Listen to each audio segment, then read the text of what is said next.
সেই দোকানেরই এনেছি। আর সেরকম দোকানেই দাঁড়িয়েছি যে দোকানে আমি যে সবজিগুলো নেবো সেগুলো, বুঝতে পেরেছো? তো সেই দোকানেরই সবজি পেয়ে গেছি।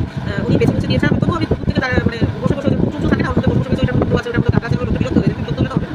আপনি একেবারে গড়পড়তায় দিয়ে দেবেন, দামটা নেবেন, শুধু আটকাতে হবে না।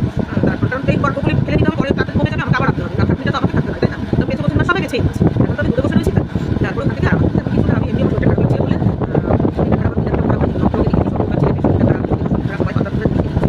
তারপর আমি ছিল টাকা আনবো, সজনে ডাটা এত মোটা হয়ে গেছে না, যদিও একটা সজনে ডাটা গাছটা জানি না কত পরিমাণে রাখি, দৌড়াদৌড়ি করে কলাটা খাই, কিন্তু পাতা কলাটা আমি তো সব কলা খেতে পারি, কিন্তু মা তো আবার টাকা ছাড়া এলাও করে না, তো কাটালি কলা ভালো পাচ্ছি না, সেরকম বলে আনতে পারি, কিন্তু ওঠেও নি।